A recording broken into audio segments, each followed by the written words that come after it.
Stop create a smart reputation in front of your teacher. अभी मैं क्यों कह रही हूँ ये, मैं इसलिए कह रही हूँ, अगर मैं आप लोगों को अपना बताऊँ ना, तो पहले अगर मेरे किसी पेपर में मार्क्स कम आते थे तो मेरा, चलो मुझे ये तो पता चल जाता था कि मेरे मार्क्स कम आ गए हैं, लेकिन फिर मैं ये सोचती थी कि वो जो टीचर है जिसने मेरे पेपर चेक करने हैं उसने मुझसे तो एक्सपेक्ट नहीं किया होगा कि मेरे मार्क्स इतने कम आएंगे, क्योंकि मैंने पहले पेपर्स में इतने मार्क्स ले लेके उन टीचर को ये बता दिया था कि मैं हर पेपर में फुल मार्क्स ले सकती हूँ।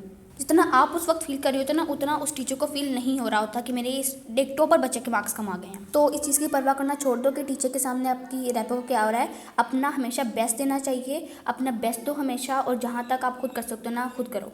एक टीचर को ना हमेशा पता होता है कि एक टॉपर का मतलब ये नहीं होता कि वो परफेक्ट है, तो इसलिए उनको परवाह नहीं होती जितनी हम स्टूडेंट्स परवाह करते हैं। एक बच्चा जो हमेशा परफेक्ट रिजल्ट दे रहा है, इस बात की गारंटी नहीं होती कि वो आगे भी परफेक्ट देगा। जब एक स्टूडेंट अपने माइंड में ये चीज़ बिठा लेता है ना, फिर उसके मार्क्स कम भी आ जाए ना, तो वो ड्रेन फील नहीं करता, क्योंकि उसे पता होता है कि उसकी मिस्टेक थी, उसने अपनी मिस्टेक मानी और वो दोबारा मिस्टेक नहीं करेगा।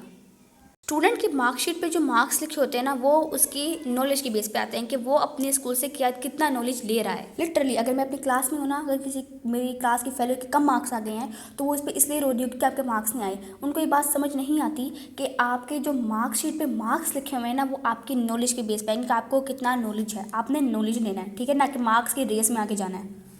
राइट डाउन योर मिस्टेक्स, अपनी गलतियाँ लिखो।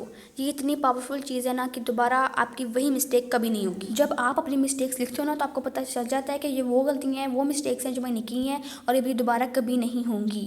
Late the mistakes come to you. अगर मैं आपको अपनी बात बताऊँ तो लिटरली मैंने अपनी मिस्टेक्स को लिखना स्टार्ट किया है, और जिससे आपको मोटिवेशन मिलती है कि वो दोबारा मिस्टेक्स नहीं होंगी। कभी भी ना गलतियाँ करने से डरना नहीं चाहिए, क्योंकि गलतियाँ करोगे तो आप सीखोगे। मैंने अपने स्कूल में काफ़ी सारी लड़कियों को देखा है कि अगर वो कोई टेस्ट दे रही हैं स्कूल में, तो अगर उनको कोई चीज़ नहीं आ रही तो वो पूछ के लिख लेंगी या चीटिंग कर लेंगी जहाँ से मर्जी। तो उनको सिर्फ ये चीज़ होता है कि उनके मार्क्स कम हो जाएगा, उनसे गलती हो जाएगी। Let the mistakes happen to you. गलतियों को होने दो। जितनी गलतियाँ कर सकते हो ना करो, जितनी गलतियाँ करना चाहते हो करो। ये सब आपको सिखा के जाएंगी, कुछ ना कुछ सिखा के ज़रूर जाएंगी। जब आप इन स्कूल कॉलेज एक मार्कशीट पर डिपेंडेंट लाइफ से आगे चले जाओगे ना, तो लिटरली किसी को परवाह नहीं होगी कि आपके कितने मार्क्स आए थे। आज जो प्रोग्रेस है ना आपके मार्क्स की, वो आगे जाके किसी को याद भी नहीं रहेगी। उस वक्त जो लोग आपके मार्क्स से पूछ रहे होंगे ना, आपसे ये पूछते हैं कि आप क्या कर रहे हैं, आपने क्या अचीव कर लिया है। तो अपने आप को शऊर देने के लिए इल्म हासिल करो, मार्क्स की रेस में मत पड़ना। अब इस बात में वो स्टूडेंट्स कह रहे होते हैं जिनके मार्क्स जीरो होती है कि हम जो इल्म हासिल करते हैं वो हमारी मार्कशीट पर नज़र नहीं आता। मैंने पहले भी कहा था कि मेरी मार्कशीट पर लिखे गए मार्क्स मेरे स्कूल से लिए गए नॉलेज पर डिपेंड करते हैं। इल्म हासिल करना फ़र्ज़ है, तो ये कह देना कि single piece of paper can not decide our future is a waste of life. मैंने पहले भी ये बात कही थी कि आपके मार्कशीट पे मार्क्स बताते हैं कि आपने स्कूल से कितना नॉलेज लिया है। अब वो डिपेंड करता है आप पे कि आप वो चीटिंग करके लो या जैसे मर्जी लो। Comparing marks kills confidence. The moment you compare your marks with other is the moment that you lose your confidence.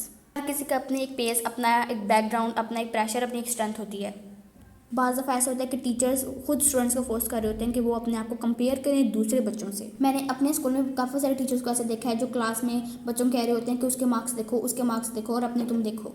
वो भी तो बच्चे ही हैं ना, वो भी तो एक मिट्टी से बने हैं, तो तुम क्यों नहीं कर सकते याद। और यही वो मोमेंट होता है कि जब एक स्टूडेंट अपने आप को कंपेयर करने लगता है, और फिर जब इन स्टूडेंट्स के मार्क्स कम आते हैं, वो अपने आप को दूसरे से कंपेयर करते हैं, अपना कॉन्फिडेंस लूज कर देते हैं। Literally it drain your energy, it makes you mentally exhausted. So don't compare yourself whatever is it. And that's it for in this video. अल्लाह हाफिज़।